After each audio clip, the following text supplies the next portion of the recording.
na em toda a área jurídica. E também saudar a nossa professora Tereza, presidente do diretório aqui de Osasco, o vereador Julião, nosso vereador. Como o presidente Márcio França está com outro compromisso, eu vou passar a palavra, Márcio, agradecer aí a sua presença e o seu trabalho todo frente à Fundação, dinâmico como você é, e passar a palavra, então, para você fazer a abertura desse encontro. Esse já é o 4º encontro. Nós fizemos o impacto da pandemia sobre a situação política, depois o impacto da pandemia na saúde pública, o impacto da pandemia na educação e hoje um pouco de reflexão em relação ao emprego e à geração de renda. Boa noite, então, Márcio, a palavra é sua aí para você poder fazer a abertura desse nosso encontro.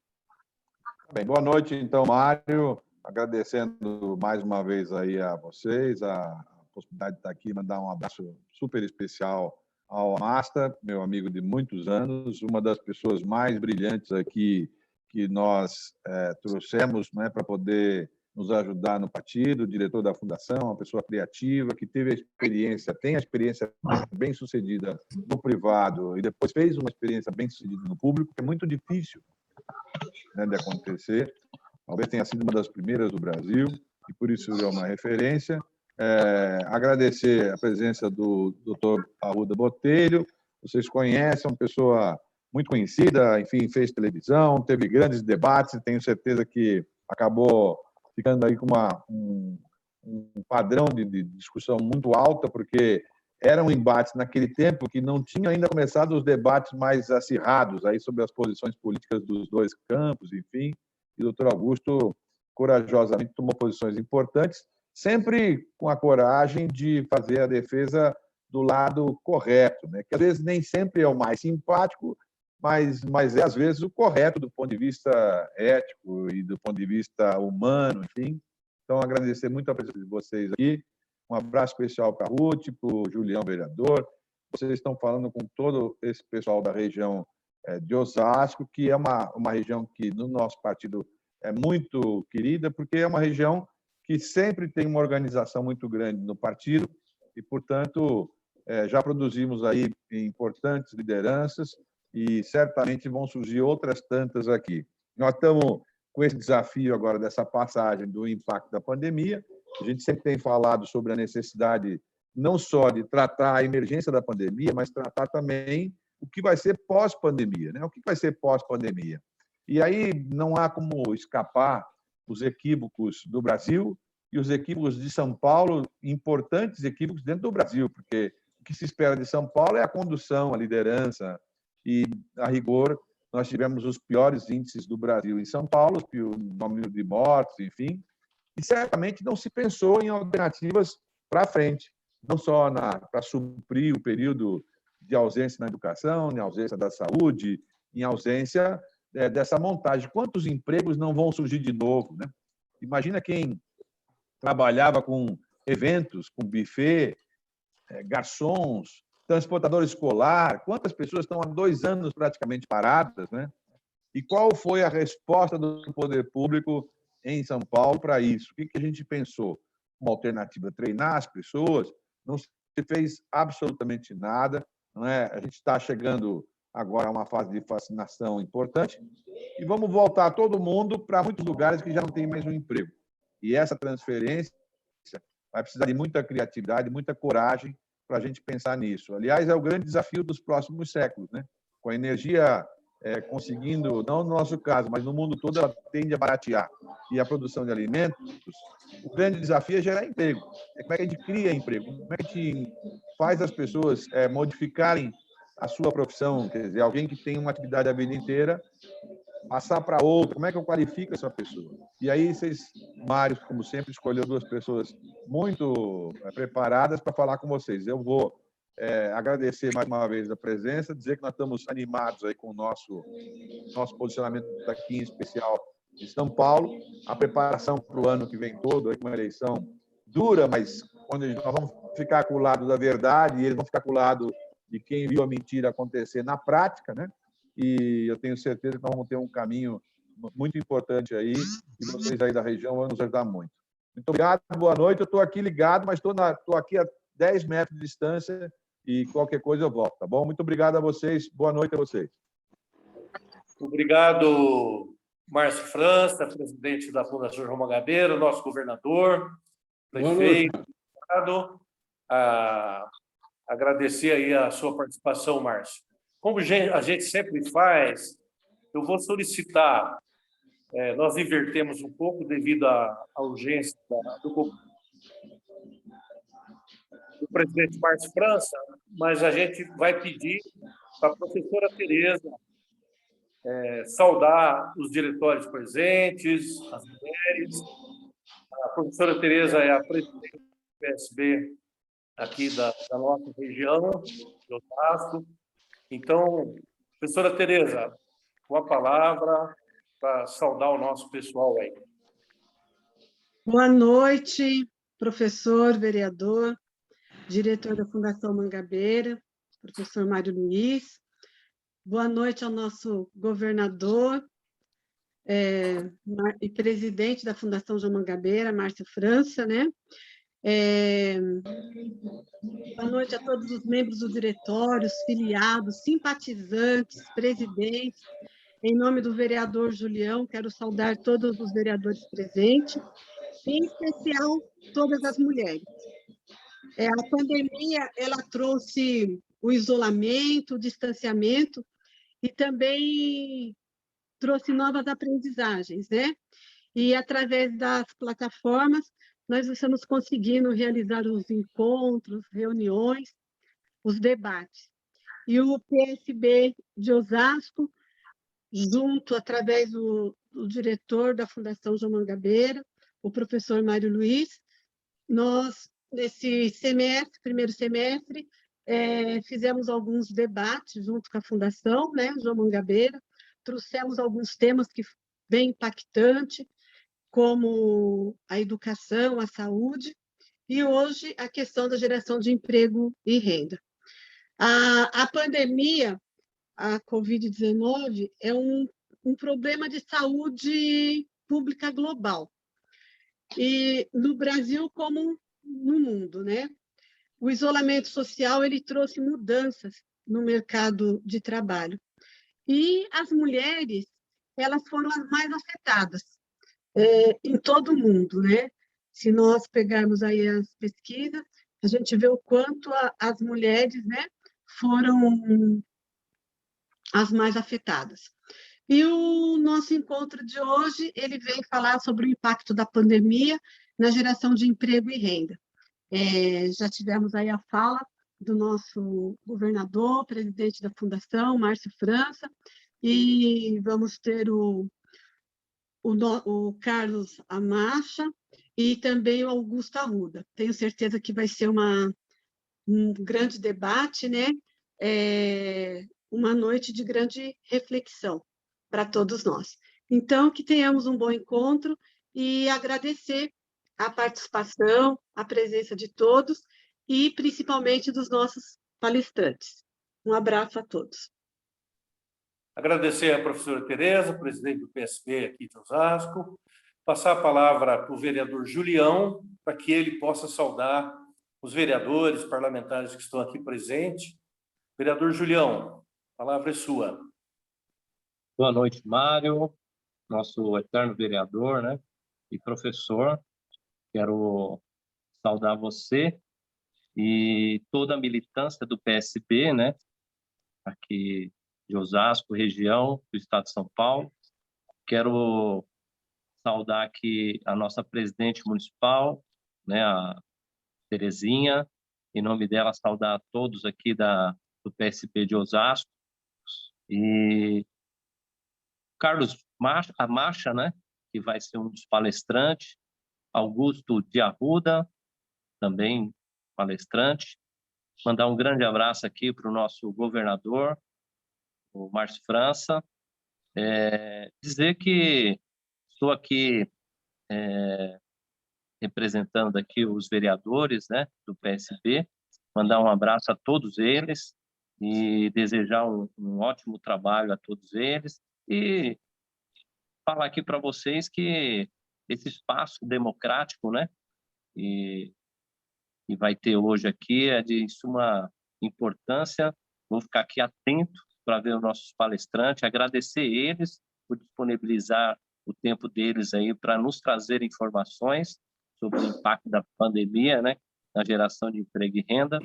E parabenizar mais uma vez aí o Mário, né, o professor Mário, por trazer, por estar executando essas palestras, né, num momento tão importante e tão delicado da nossa sociedade, e com certeza essas informações vão enriquecer as nossas cabeças aqui para a gente encontrar caminhos para ajudar nosso povo e nosso Estado. Forte abraço a todos e um bom evento a todos. Obrigado, vereador Julião, por suas palavras.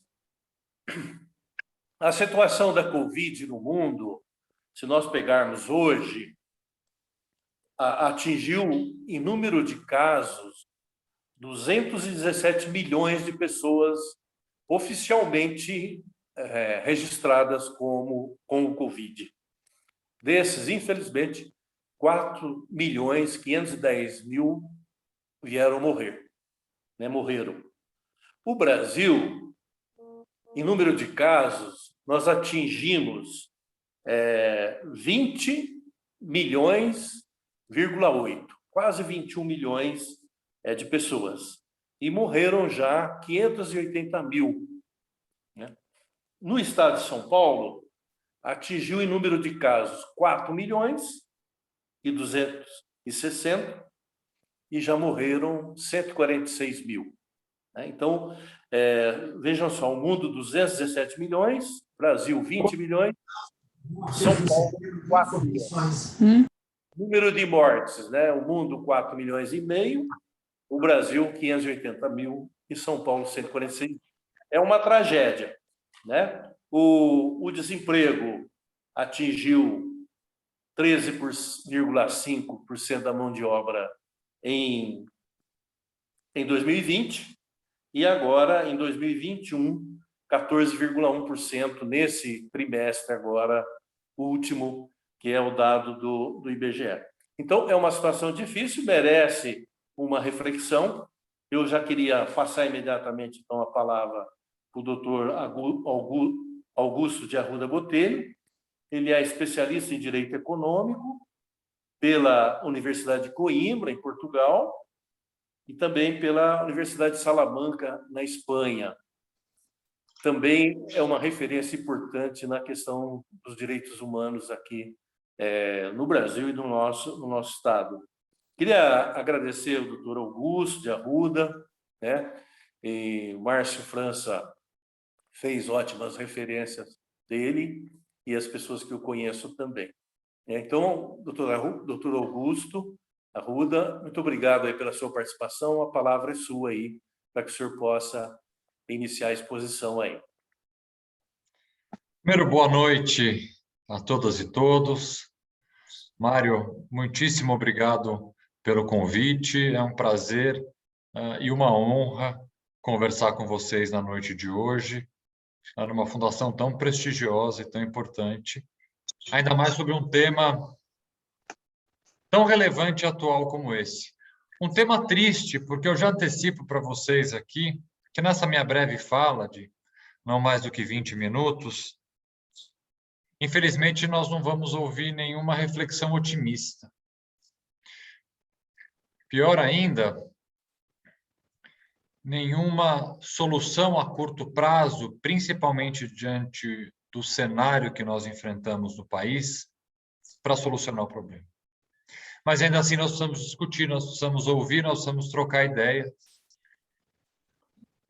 E eu vou começar a minha fala contando uma experiência muito triste e recente que eu tive e que tem relação direta com o tema da discussão de hoje.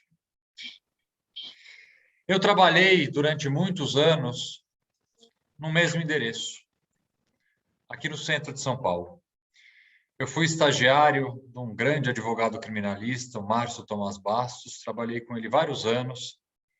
O Dr. Márcio depois ocupa o cargo de ministro da Justiça, e eu inauguro e estreio meu primeiro escritório de advocacia no mesmo endereço em que trabalhava com o Dr. Márcio, no mesmo prédio, e permaneço ali por longos anos. Foram quase 15 anos na Avenida Liberdade, número 65, no centro de São Paulo.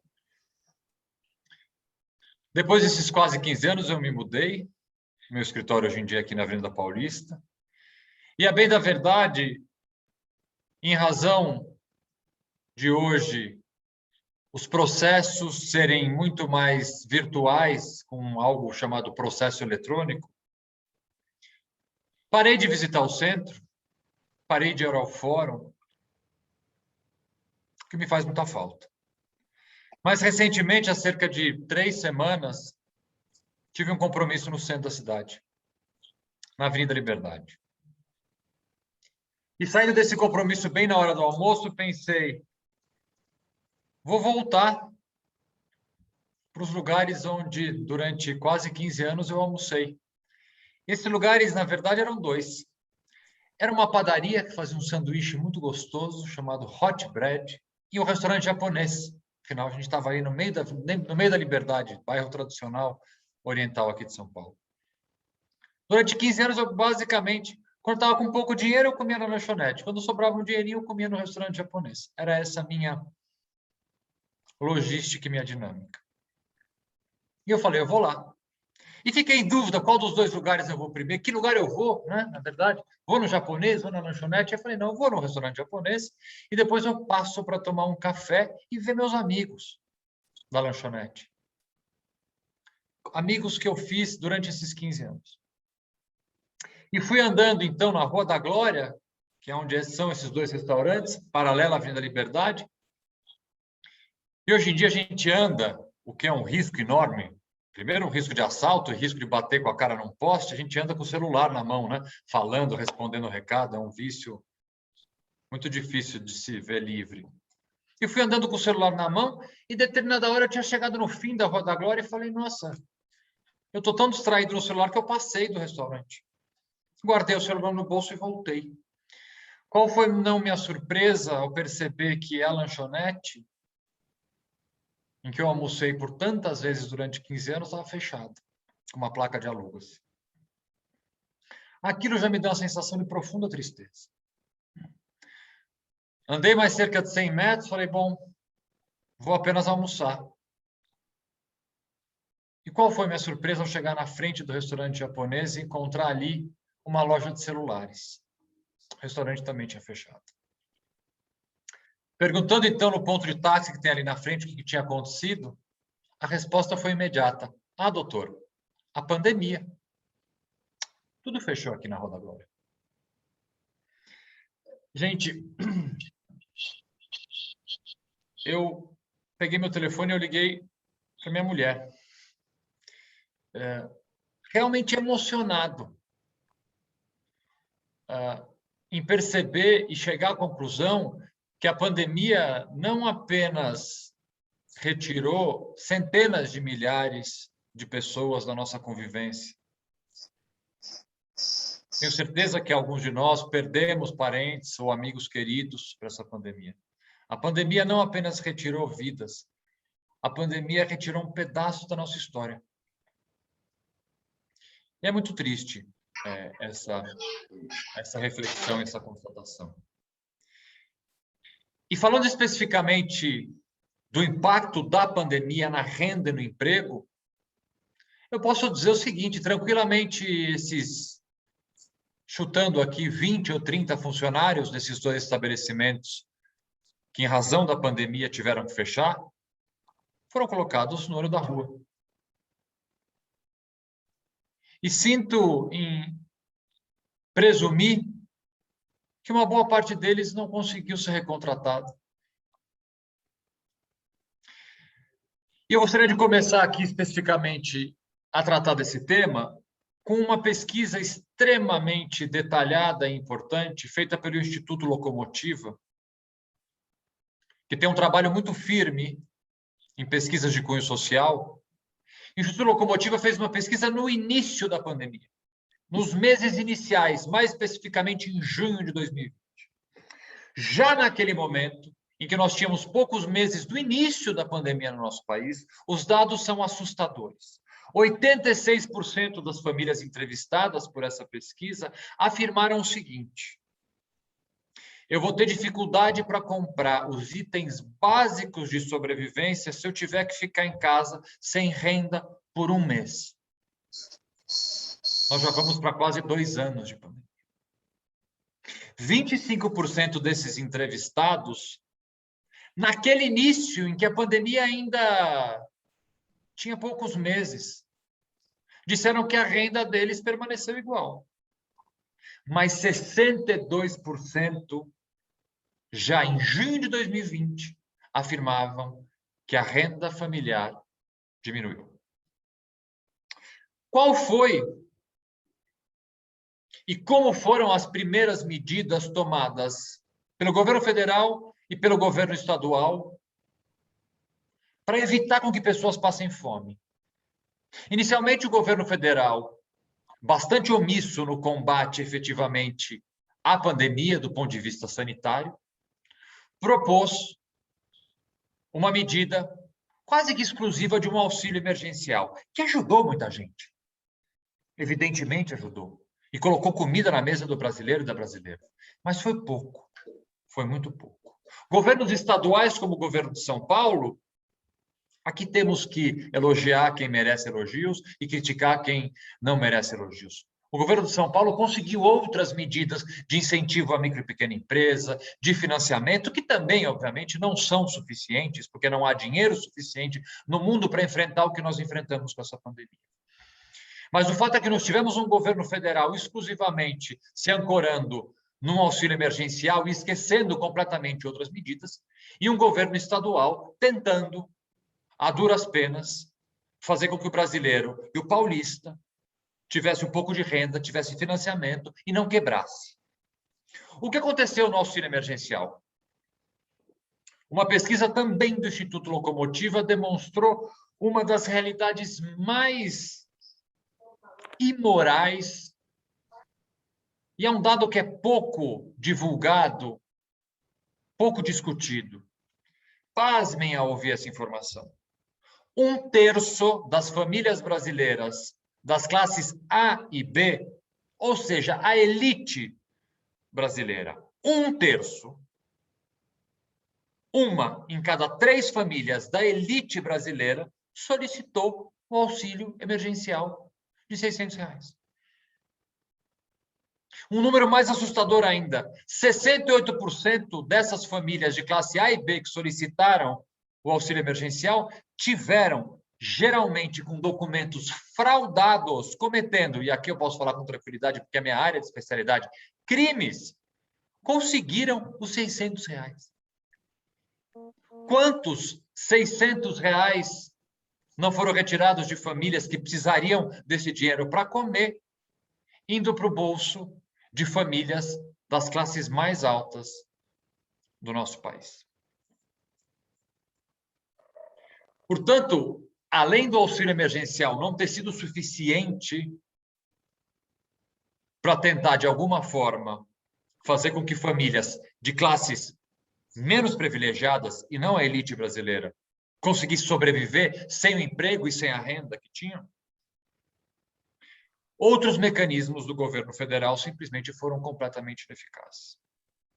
E qual é, para já aqui chegando na parte final dessa minha fala, qual é o resultado prático disso hoje, passados mais de um ano deste cenário? Nós tivemos o pior trimestre desde 2010 no índice de desemprego. Atingimos hoje a triste marca de quase 15% de desempregados no país. 14,7%, para ser específico. Os programas de geração de emprego e de geração de renda, principalmente do governo federal, continuam completamente ineficazes e, cada vez mais, o número de desempregados aumenta. E vou dizer um outro número que ele é visível, e ele não é um número, porque é uma pessoa que está ali. Não sei a região onde vocês moram, onde vocês trabalham, eu posso dizer da região onde eu trabalho, da Vila Paulista. Dia após dia, o número de pessoas em situação de rua aumenta. Quem anda pela cidade de São Paulo ou pelas cidades do entorno de São Paulo tem essa mesma sensação. O número de pessoas em situação de rua aumenta dia após dia. Isso é um sinal de que nada vai bem e de que a economia não vai bem. E, por outro lado, o que nós temos? Um governo que não consegue ter programas eficazes de geração de emprego e renda, e por causa de escândalos diários, que não consegue conter, também não tem foco para tratar da economia. Não tem foco para tratar de temas importantes como as reformas tão essenciais que o Brasil precisa fazer, reformas tributárias, reforma previdenciária. E, gente, quem faz compra todo dia ou quem abastece o carro todo dia vai concordar comigo. Os preços não param de subir. É aumento de gasolina, é aumento do gás. E hoje acaba de ser determinado um aumento aonde? Na energia elétrica. Então, já terminando essa minha fala e pedindo perdão por ser tão pessimista, mas vejam a cronologia do momento pelo qual nós estamos agora. Enfrentamos uma pandemia, não cuidamos da geração de empregos, não cuidamos da manutenção da micro e pequena empresa, fizemos um auxílio emergencial temporário que não foi eficaz. Passado o pico da pandemia, não se consegue aprovar em nosso país importantes medidas para colocar no eixo a série de problemas estruturais que nós temos. E com essa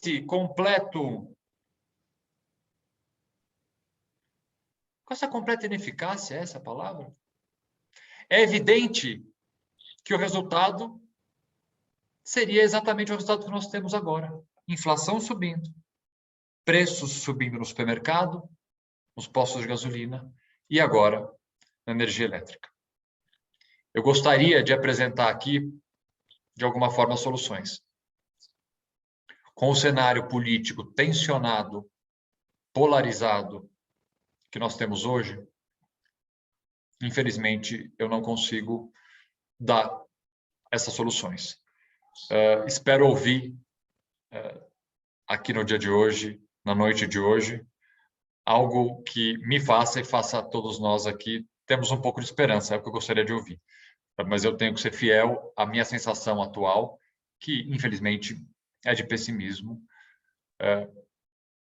Mas, obviamente, esperança é algo que nós, brasileiros, conhecemos muito bem e sempre temos do nosso lado.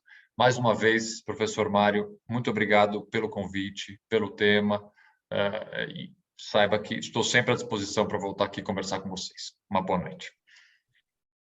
Obrigado, doutor Augusto Arruda Botelho, pela sua participação, pela sua disponibilidade. Sabemos que o senhor é bastante ocupado, bastante compromisso. Agradeço muito aí, em nome da Fundação João Mangabeira. E nós vamos passar a palavra, então, para o Carlos Amasta. Ele foi prefeito de Palmas, uma gestão inovadora, reeleito com uma votação espetacular. É um empresário bem-sucedido e também é importante para nós vermos como os empresários estão analisando, mas é uma pessoa de uma sensibilidade social enorme e fez uma gestão voltada para a inclusão social e para as necessidades populares. É também nosso diretor da Fundação. Carlos Amasta, muito obrigado pela sua presença. A palavra é sua. Mário, muito obrigado pela apresentação. O doutor Augusto me deixou presente de grego, né? Eu tenho que vir com a mensagem otimista nesse momento. Vamos nessa. Cumprimentar nosso presidente, né? Tomara, né, Mário, a gente possa chamá-lo de presidente de outras coisas. Antes de começar a reunião, quando a gente estava começando aqui a formar o grupo, estava conversando com o Mário, alguns de vocês devem ter participado dessa conversa, e eu falava que momento triste que nós estamos vivendo com essa polarização, e enquanto o doutor Augusto falava, aí eu fazia uma outra reflexão, né? Como a estupidez está se sobrepondo à discussão dos temas importantes para o país, né? Ao invés de a gente estar falando de emprego, de renda, de oportunidade, de inclusão, a gente fica falando tantas atrocidades que nem vale a pena a gente perder o tempo discutir aqui nesse momento, porque todos acompanhamos isso pela imprensa todos os dias e pelo menos umas 4 vezes por dia o tipo de discussão que não acrescenta nada ao desenvolvimento do nosso país. Como o Mário disse, certo? Eu sou uma figura difícil de compreender, e não é por causa do sotaque. O sotaque é a coisa mais fácil de entender, mas é pelas atitudes, né? Porque muitas pessoas perguntam como é que o empresário com essa origem, com esse viés empresarial que eu tenho, pode ser um socialista e como pode ter feito uma administração de tanto sucesso, justamente beneficiando as pessoas que mais precisavam e promovendo uma grande promoção, uma grande inclusão. Para quem não sabe, durante nosso mandato, Palma foi a primeira capital do Brasil com 100% de cobertura integral de saúde. Nós deixamos a prefeitura com quase 80% das nossas crianças em educação de tempo integral, e quando a gente fala da zona rural foi 100%, e não estamos apenas falando de quantidade, porque infelizmente hoje o discurso de colocar criança na escola pouco significa se a gente não der uma educação de qualidade. Além de colocar na escola e de ser de tempo integral, nós entregamos Palma com o melhor IDEB, o mais alto IDEB de todas as capitais brasileiras, no que se referia da 5ª à 9ª série. Então, isso era um desafio enorme de trazer um grande benefício para a população. E trazendo isso para o ramo empresarial, eu sempre falava que realmente administrar uma prefeitura é fácil. A única diferença da iniciativa privada para a prefeitura é que a prefeitura ela tem que dar um grande lucro. E o lucro que ela dá é qualidade de vida para as pessoas. Uma educação básica de excelência, uma saúde básica de excelência, né? E fazer todo um conjunto de atitudes que sintam com que o cidadão se sinta muito bem representado. Doutor Augusto, eu tenho um grande orgulho que vou levar pelo resto dos meus dias, e é que se vocês perguntarem para qualquer palmense, durante a minha gestão as pessoas preferiam ir aos postos de saúde, às unidades de saúde da família, da prefeitura e às UPAs do que o serviço privado, porque a gente conseguia dar um serviço de excelente qualidade. E disso se trata, né? Insisto, né? O lucro na iniciativa privada, todos conhecemos o que representa e é muito justo a distribuição entre os acionistas, entre os proprietários das empresas. Na gestão pública, a gente precisa fazer gestões de excelência, de maneira que o lucro seja a prestação de serviços de excelente qualidade para a população. Quando eu falei dessa história, dessa discussão idiota que está acontecendo no Brasil, eu fico muito afoito, porque na realidade, Mário, nós estamos vivendo o futuro. Como é difícil entender para nossas autoridades que o futuro foi antecipado em 25 anos. Isso que estamos fazendo hoje, nós, esse Zoom que está nos reunindo, era absolutamente impensável e impossível 2 anos atrás. A gente estaria marcando uma reunião presencial para nos encontrar, etc, etc, etc. Né? Hoje, a live faz parte da nossa vida, o home office faz parte da nossa vida, e o Covid, ele antecipou o futuro. Nós hoje estamos vivendo o futuro. Acontece que as nossas autoridades não tiveram, doutor Augusto, capacidade para também antecipar esse futuro enquanto às necessidades de emprego. É tão difícil perceber que a matriz econômica mudou, é tão difícil perceber que aqueles empregos não voltam nunca mais, né? Aquilo que a gente viveu antes da pandemia não volta nunca mais. O emprego da senhora do café, do guarda, do porteiro, de todas as pessoas que trabalhavam no prédio do edifício na Rua Glória, lá na Liberdade do Dr. Augusto, isso nunca mais vai voltar. É uma nova realidade. Agora, por outro lado, eu vi o Dr. Augusto falando que foi procurar um restaurante e encontrou uma loja de telefonia.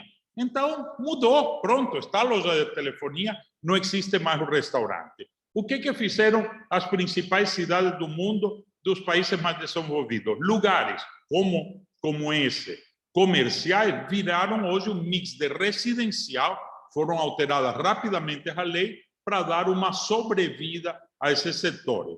A Avenida Faria Lima, que todos conhecemos em São Paulo, né? A nova versão da Avenida Paulista, hoje o que representa o Brasil, nunca mais será a mesma. Será que é tão difícil entender que os empresários aprenderam a ganhar dinheiro durante a pandemia com o home office?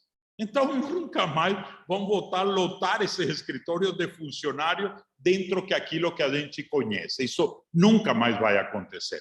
Então, aprendamos a conviver com esse futuro. É difícil?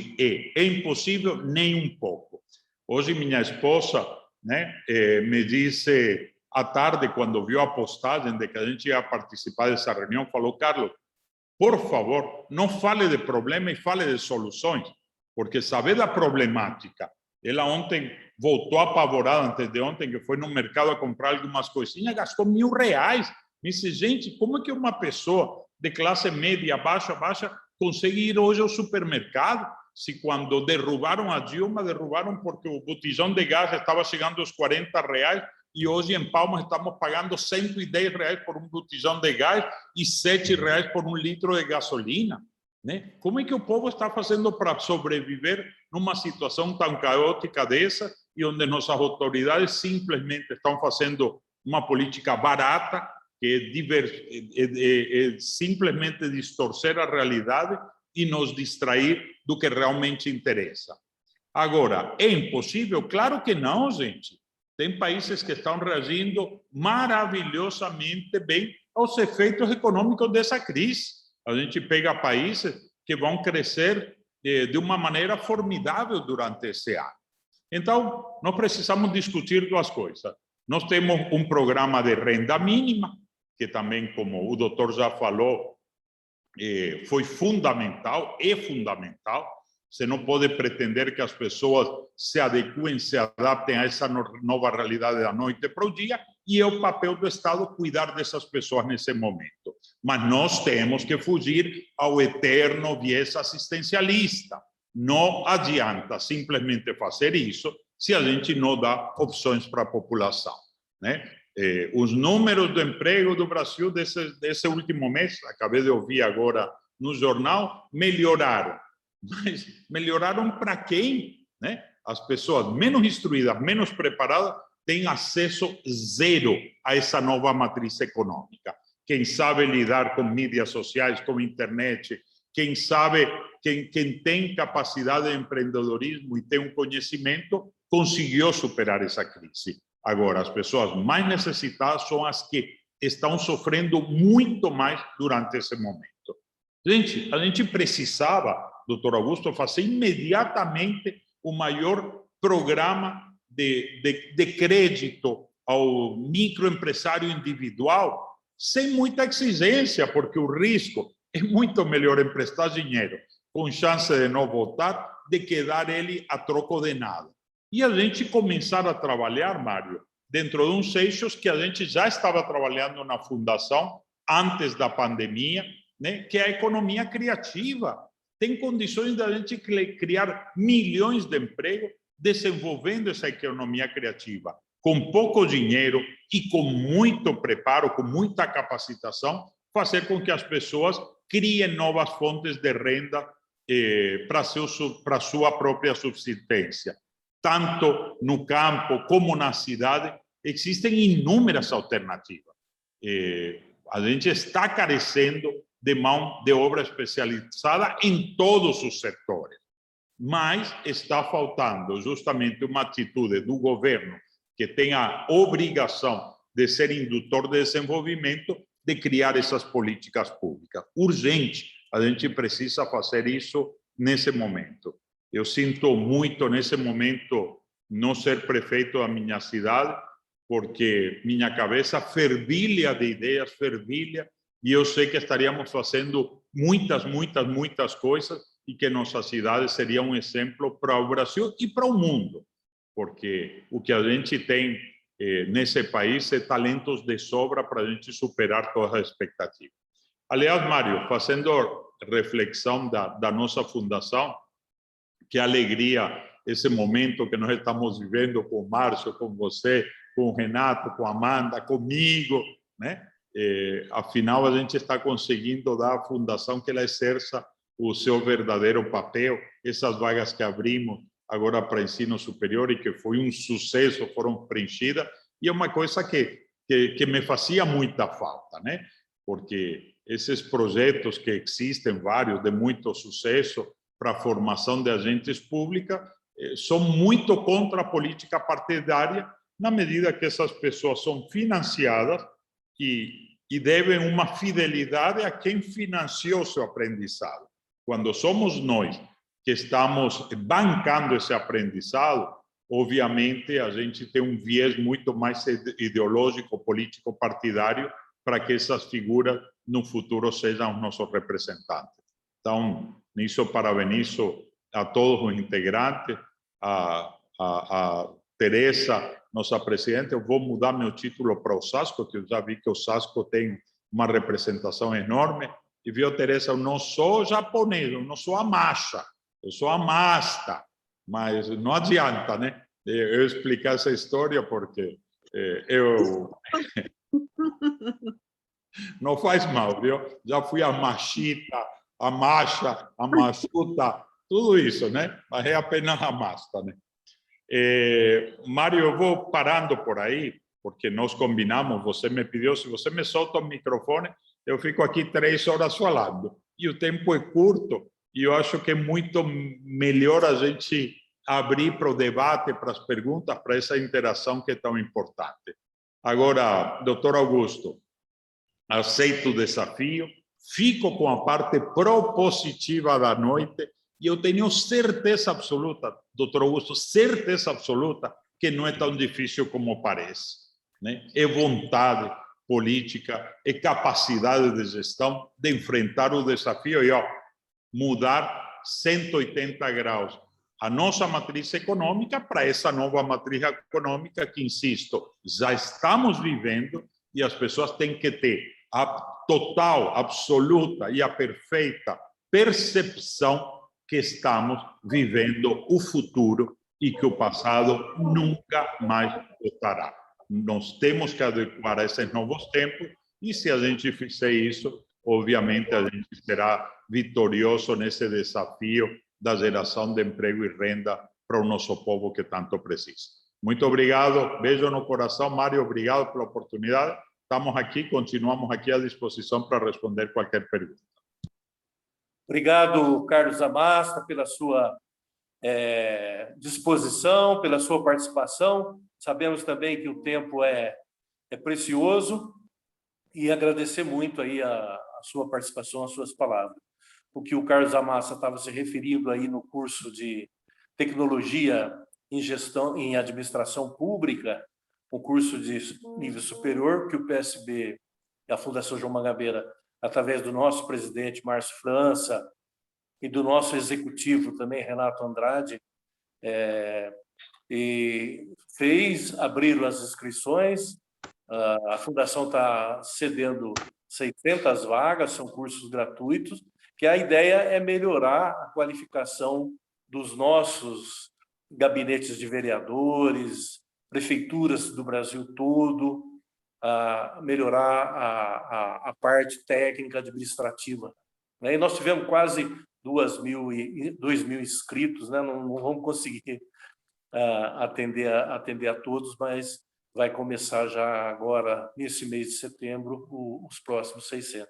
Então, parabenizar aí o presidente, o Carlos Amasta, o nosso executivo também, Renato Andrade, responsáveis por esse trabalho.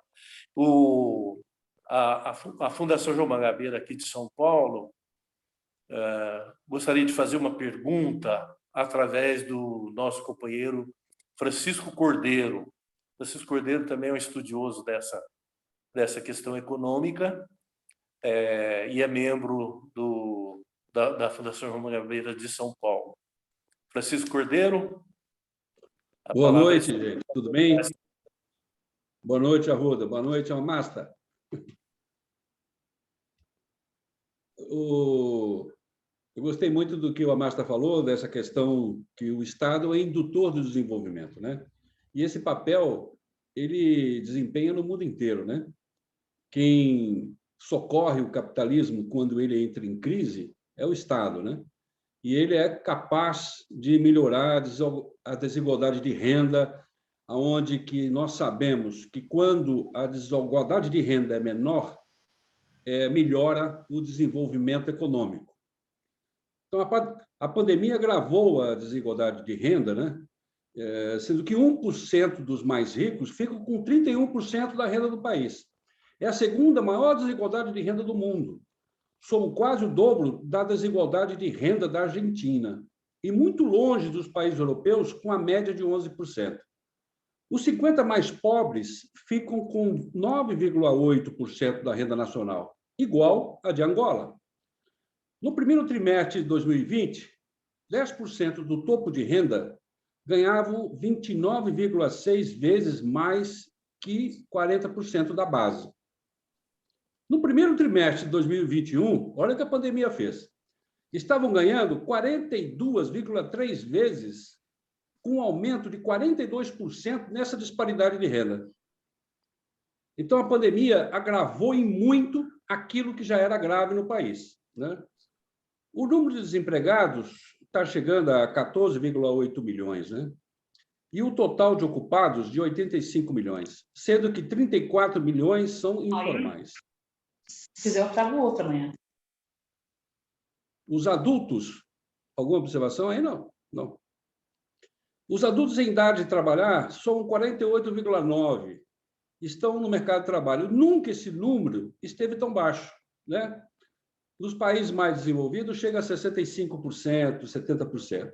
O salário médio vem caindo a cada mês. E aqueles que trabalham por conta própria, 65,7% ficaram sem renda durante a pandemia.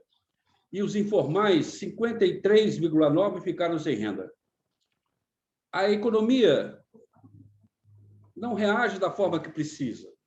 O Estado, sem capacidade de investir, e cujo orçamento foi congelado pelo teto de gastos, não consegue promover esse investimento e nem quer, né? Ele não tem essa proposta, né?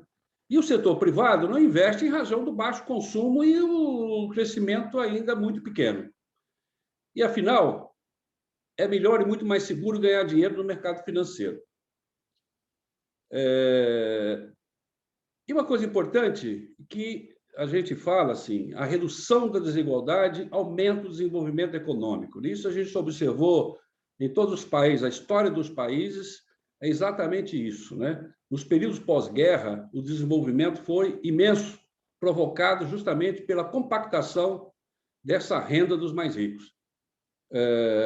Nós temos duas questões para perguntar, né? Aí, o Amasta já colocou algumas propostas aqui que eu achei interessante, mas, assim, quais as medidas econômicas que poderiam adotar, né, para incrementar o crescimento econômico?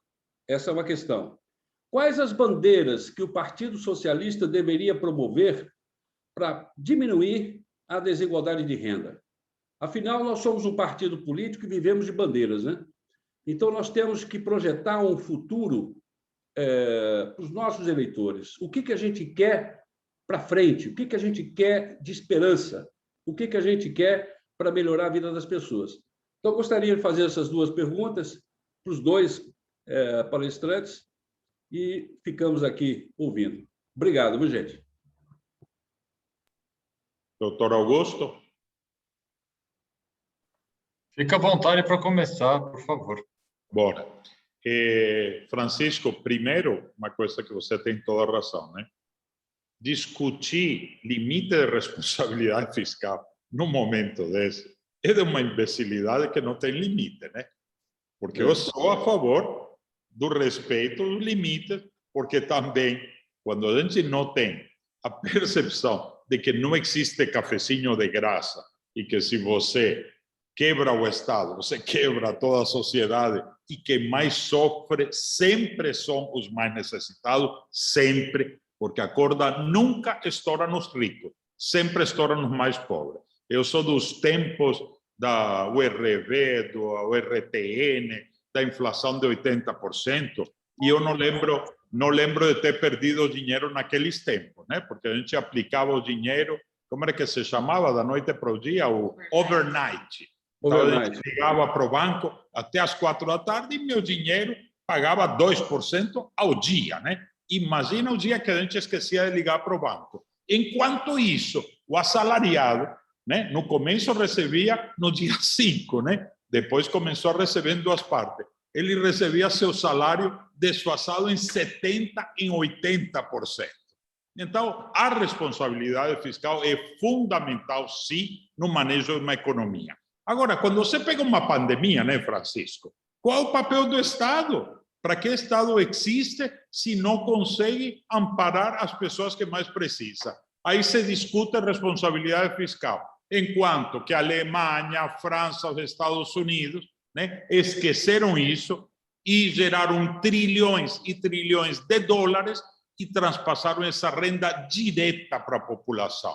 Não sei vocês, mas eu tenho muita gente conhecida nos Estados Unidos que recebiam cheques gordos de 2, 3 mil dólares para poder induzir o consumo e para manter as pessoas com uma renda mínima e a economia funcionando.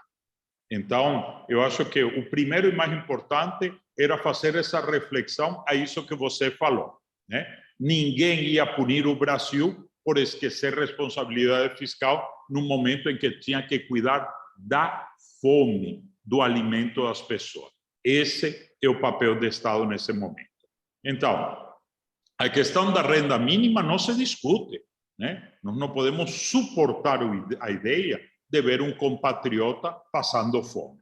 Isso é inadmissível no Brasil do século XXI. Apesar, mesmo que a gente não seja mais a 6ª economia do mundo e a gente vai caindo com esse governo desastroso, mesmo assim ainda somos uma das maiores economias do mundo, somos o celeiro do planeta. Eu posso falar disso nesse Tocantins, essa nova fronteira agrícola do mundo, que a gente está segurando as exportações do Brasil com esse agronegócio, estamos alimentando o mundo. A gente não pode alimentar o mundo enquanto um brasileiro esteja passando necessidades básicas, né? Por outro lado, viu, Francisco, eu particularmente insisto no que eu falei antes, eu sou apaixonado pela economia criativa. E eu acho que o Partido Socialista Brasileiro tem uma contribuição enorme dentro da autorreforma. A gente trouxe essa reflexão para dentro. Uns 3 anos atrás, eu estive em Medellín. Gente, eu não sou de Medellín, eu sou de Barranquilla. Mas Medellín eu acho o exemplo mais fantástico de uma cidade, porque era a cidade mais perigosa do mundo e, de repente, virou uma das cidades modelo para o planeta. E eu gosto desse exemplo porque a transformação da realidade em Manhattan é uma coisa num país como os Estados Unidos, que realmente viveu uma mega revolução, mas impulsionada por dinheiro do planeta. Agora, pegar uma cidade de terceiro mundo como Medellín e virar cidade criativa do planeta e derrotar metrópoles como Londres, como Nova York e Paris, isso é louvável.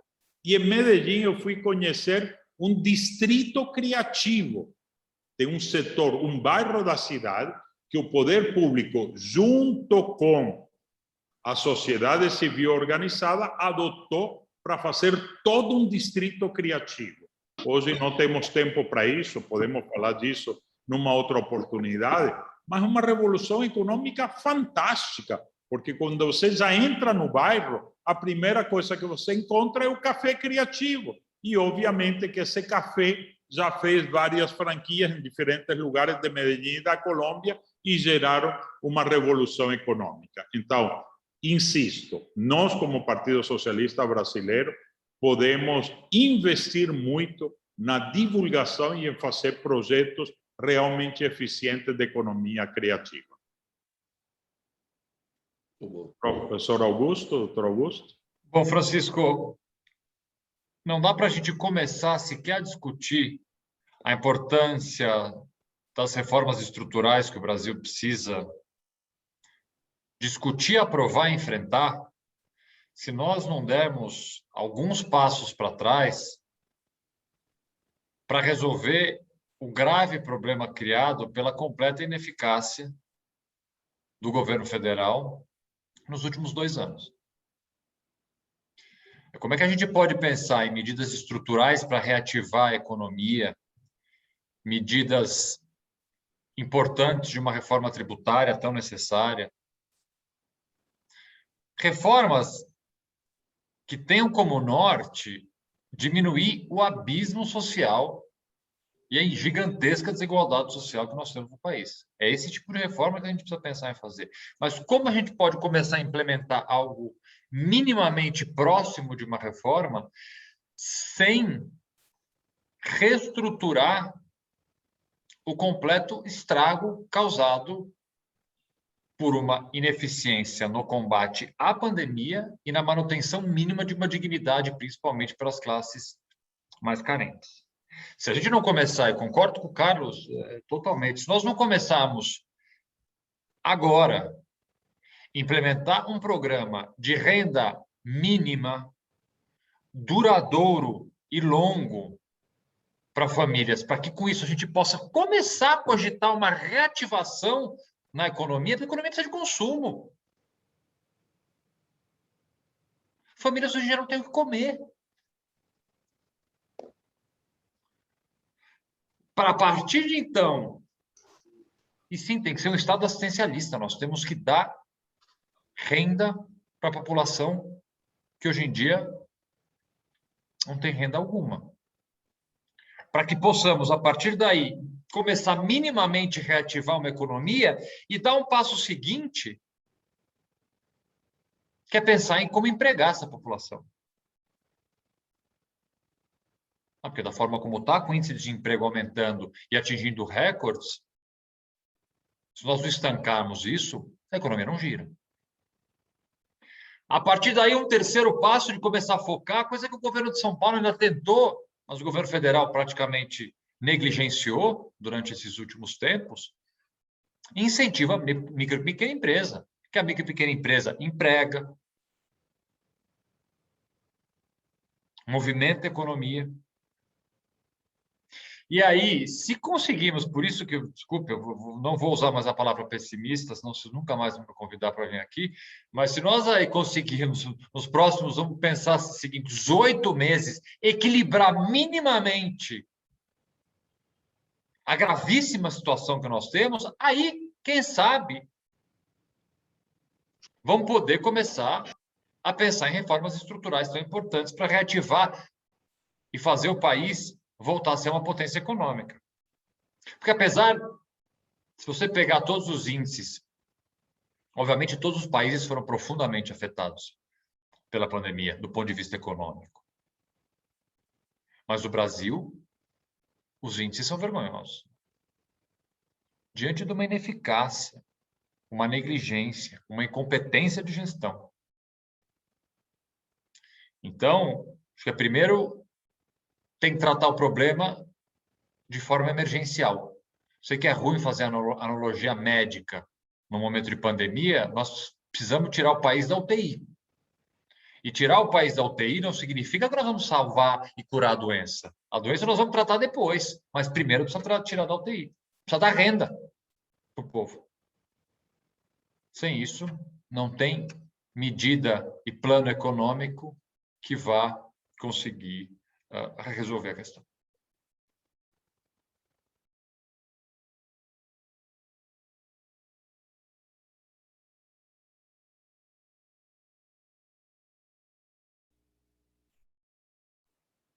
Mário? Doutor Augusto, acho que, com outras palavras, falamos exatamente a mesma coisa, né? Certo? Exatamente. É muito Exatamente. bacana a tua visão mais formal, mais acadêmica, e a minha mais pragmática, né? Mas concordo em gênero, grau, número, falamos exatamente o mesmo, né? Carlos, não dá para começar a pensar lá para frente se a gente não tem problemas emergenciais. É uma questão absolutamente de salvar vidas nesse momento, né? Não, Se você não tiver renda, você não tem. As pessoas estão passando fome. Comida no prato não espera, né? Isso aí tem que ser resolvido urgente. E o Brasil é um país rico o suficiente para nem pensar que isso aconteça com o brasileiro. Né? Tá me ouvindo, Fernanda? Sim, Mário. Eu vi que tinha uma pergunta sobre a situação das mulheres. Isso. E que a pandemia atingiu de forma drástica e trágica várias famílias e várias camadas da sociedade, principalmente os trabalhadores mais carentes, mas atingiu de forma muito grave as mulheres, principalmente trabalhos domésticos e vários trabalhos que nós temos um contingente grande de mulheres. A pergunta foi formulada para o Carlos Amassa. Se tem algo que tem que ser feito de forma específica na questão das mulheres. Quem começa? Carlos? Olá. Sem dúvida, Mário. Quando, bem no comecinho da pandemia, eu tomei uma atitude de fazer uma grande arrecadação a nível pessoal e de amigos empresários para a gente aliviar a situação da família através das cestas básicas. Né? Eu, pessoalmente, fui entregar milhares de cestas básicas em todos os lares de Palmas, porque sentia justamente, meu Deus do céu, essa falta de humanidade das gestões, de mandar o povo ficar em casa, maravilhoso, tinha que ficar em casa, mas como é possível que eu não tenha mandado, se a gente dava 3 refeições para a criança, como que não mandou a cesta básica para as famílias, se estava recebendo ainda o repasse do governo federal e esse alimento não ia para as famílias, né? Incompreensível, né? A falta de humanidade de uma gestão que faz um negócio desses, que tira o emprego do pai ou da mãe, né? E ainda o alimento das crianças que se alimentavam na escola e de repente tem mais 3, 4 bocas em casa. E o que a gente vê em Palmas, eu acho que não é diferente da realidade dos 5.000 e tantos municípios brasileiros. Na maioria desses lares, a gente encontra chefa de família, né? Na maioria dos casos, né? É a realidade que a gente vive na periferia, nas classes menos privilegiadas, em que os pais são totalmente ausentes, né? Abandonaram o lar, na maioria dos casos, e a gente sempre encontra aquela mãe de família carregando essa responsabilidade. Sem dúvida, em cima das mulheres, em cima dessas mães, dessas profissionais, que tem que ser concentrado a maior parte desses programas e desses benefícios, né? Eu sempre fiquei muito feliz quando, no final do mandato, em 2018, a gente conseguiu ainda fazer programas de moradia, onde a exigência primeira, número 1, era que a moradia fosse em nome da mãe, em nome da mulher. Eu acho isso fundamental, porque, sem dúvida, esse é o grande alicerce da família. Como eu sempre digo, mãe só tem uma, pai pode ser qualquer um, não tenha mais mínima dúvida disso. E em cima dessas mulheres, dessas mães, que tem que ser construído o pilar fundamental de qualquer programa de renda mínima, de moradia, de desenvolvimento, etc. Bom, como a análise do Carlos ela é perfeita e completa, eu só vou trazer um dado, ainda que não seja o tema específico da nossa fala de hoje, mas o tema é tão relevante e tão grave que todo momento que for possível eu faço questão de abordar. Nos primeiros 6 meses da pandemia, o número de denúncias de violência doméstica contra a mulher aumentou em 40%. Hoje foi publicado o Atlas da Violência e há um dado especificamente em relação ao aumento do feminicídio, ao aumento de violência física, psicológica e sexual contra a mulher. Portanto, essa pandemia, além de ter tirado pessoas queridas e próximas, além de ter acabado com empresas, empregos, e ter gerado tamanho aumento da desigualdade social, ainda tem essa estatística bastante preocupante do aumento vertiginoso de casos de violência contra a mulher. E, ao voltarmos a um mundo normal, se é que a gente vai voltar completamente ao mundo normal, esse é um dado, por isso que eu volto a dizer, faço questão sempre que possível falar, é um dado que jamais pode ser esquecido. A violência contra a mulher é algo grave, que aumenta ano após ano em nosso país, e durante a pandemia esse número explodiu, e nós não podemos deixar de sempre pontuar, mostrar a gravidade desse número e ficarmos atentos para propor medidas que consigam diminuir esse número.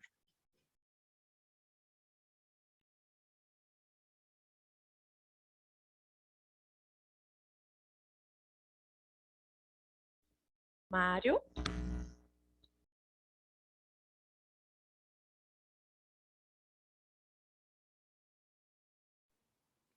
Mário, teu Fernanda? microfone. Oi, Mário.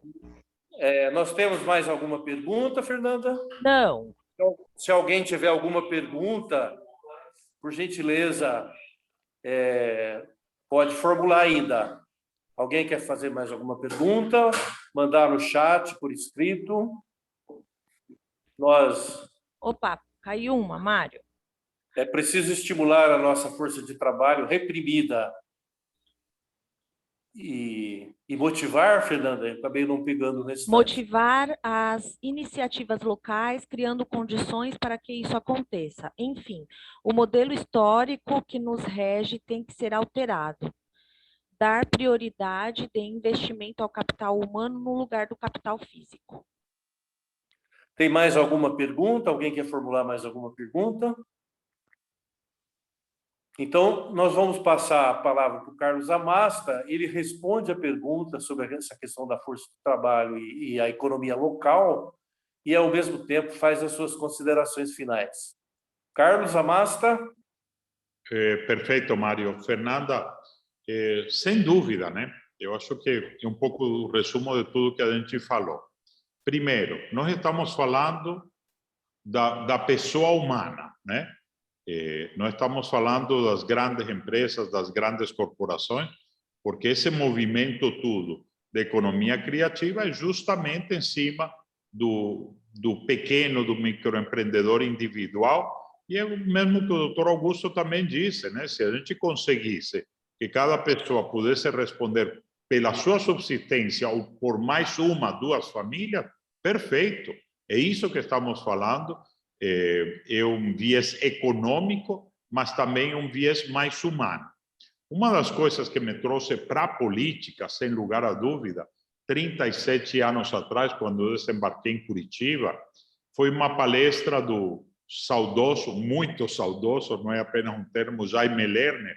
A primeira vez que eu vi um político discursando, Jaime, disse o seguinte, né, e me impactou muito aquilo, né? Não adianta a gente querer resolver os problemas de um país do tamanho continental do Brasil, um organismo desse tamanho, se a gente não cuida da saúde das células. E as células são indiscutivelmente os municípios. Ele foi um arquiteto, um prefeito, um governador eminentemente municipalista, como eu sou. Então, economia criativa, focado nas pessoas, e a partir dos municípios. A gente não pode esperar que o governo federal nem os governos estaduais tragam essa solução. E não precisa, porque quem está mais próximo das pessoas, sem lugar a dúvida, é o prefeito, e eu considero que cabe a ele esse tipo de atitudes, que se ele faz uma grande revolução na sua cidade, obviamente isso vai repercutir na grande revolução do país como um todo, da sua economia, de revigorar essa nossa matriz econômica. Doutor Augusto? Doutor Augusto? Desculpa, doutor, são as considerações finais. Eu adorei, viu, Mário? Eu me sinto peixe na água, né? Estou no meu molho, no que eu gosto de discutir, no que eu gosto de debater. Insisto, é uma pena que a gente não tenha mais 3 horas, né? Porque eu adoro esse tema, aprendo, gosto de discutir, gosto de debater e tenho muita experiência nessa parte, como disse o Márcio, né, da gestão pública e privada. Não é fácil alguém da iniciativa privada vir para a gestão pública, faria tudo de volta, sou apaixonado, eu acho que a capacidade de empreendedorismo que eu tenha, né, uma coisa inerente, sou muito feliz de poder aplicar dentro da gestão pública e a serviço do nosso partido a minha outra paixão. Então, muito obrigado pelo convite, Márcio. Tomara tenha mais desses 10 debates aí, falando de economia criativa, de inclusão, de educação, de saúde, de tudo isso, que eu acho que são os grandes referenciais do nosso partido. Muito obrigado, um beijo para todos e me convide, por favor, para a próxima. Obrigado, Carlos Amasta. Ô, Mário, Doutor... só uma correção minha, essa última pergunta que foi formulada, eu esqueci de falar, ela foi formulada pelo Moucinho, PSB do Distrito Federal. Ok, Fernanda. Tá bem? Ok. Bom, Doutor... Mário, eu gostaria de agradecer novamente demais o convite. Foi um prazer e uma honra conversar com vocês aqui na Fundação. Carlos, comungamos das mesmas ideias, dos mesmos princípios e, ao fim e ao cabo, da mesma esperança, porque eu acho que, apesar do meu pessimismo, era essa a mensagem que eu gostaria de terminar, né? O Brasil é um país com um potencial econômico enorme, principalmente um potencial humano econômico enorme, e nós estamos enfrentando um momento de extrema dificuldade, que obviamente tem relação com a pandemia, que é algo inesperado, mas também tem relação pontual com o governo federal, que não consegue minimamente atender aos mínimos anseios que essa população tem. O futuro está por aí, ele vai ser melhor, eu espero que ele seja melhor, ele tem que ser melhor, e fica aqui o meu autoconvite, Mário, para voltar aqui na Fundação para tratar de outros temas, com o maior prazer, sempre que for convidado, que for possível, eu virei aqui. Só espero que da próxima vez seja um tema um pouco mais alegre, que a gente tenha um cenário e propostas mais concretas e aplicáveis num curto espaço de tempo, quem sabe. Mas mesmo que não forem, discutir o Brasil é a coisa que eu mais gosto de fazer. Volto a agradecer a gentileza do convite. Deixo aqui meu abraço ainda aqui apenas registrado ao Márcio França, que intermediou esse contato e que já antecipo que não precisamos mais dele para fazer o contato. Já tem meu telefone, a gente já se fala direto e voltarei aqui sempre que possível. Uma boa noite, fiquem todos bem em casa, com saúde. Espero que todos estejam bem. Tá bom? Muito obrigado pelo convite mais uma vez. Bem, pessoal, eu sei que debate a gente abre para nova rodada, pode abrir para nova rodada, mas eu sou professor e a gente também tem um certo cuidado com esses eventos virtuais, e nós sabemos também que vários companheiros e companheiras, principalmente bastante companheiros que estão participando e companheiros trabalharam aí o dia todo. Então, a gente queria primeiro agradecer a todos, agradecer a professora Tereza pela colaboração, o vereador Julião, agradecer de forma especial ao doutor Augusto Arruda Botelho, por aceitar o convite, participar aqui. O Carlos Amasta, né? Também nós sabemos que tem várias ocupações lá no seu estado, é uma liderança importante lá, e de ter participado aqui, né? Agradecer você e queria agradecer também toda a equipe que ajudou a organizar, em especial a Fernanda, aqui de Osasco, que a Fernanda está fazendo aniversário hoje. Falei, puxa vida, nós vamos te dar um presente, que é uma salva de palmas aí para a Fernanda, aí, que está organizando, né, Fernanda? E um abraço para você. Numa próxima a gente dá um presente melhor, né, Carlos? Não tem presente melhor que comemorar com os amigos? E sem bolo não vale, né, Fernanda? Só o bolo virtual. Bem, pessoal, obrigado a todos. Agradecer também o Márcio França, o presidente da Fundação João Mangabeira, pelo apoio, pelo empenho, pela organização também desse evento. O Renato Andrade, né, o nosso executivo lá da Fundação João Mangabeira. Agradecer a todos que participaram. Muito obrigado. E a gente encerra aqui o nosso encontro, o impacto da pandemia na geração de emprego e renda. E nós, sem dúvida nenhuma, vamos chamar mais vezes o Carlos Amasta, vamos chamar mais vezes o doutor Augusto Arruda Botelho. Muito obrigado a todos e um abraço e boa noite. Boa noite, gente. Boa noite. Boa noite. Viva! Viva! Viva o PSD! Viva! Viva! Esqueceu dos Viva, né? Esquecendo dos três vivos. Esqueceu dos vivas. O três Mário vivas. esqueceu dos Viva. Viva o Brasil! Viva! Viva o PSB! Viva! Um abraço para todos. Boa noite a todos. Boa noite. Boa noite.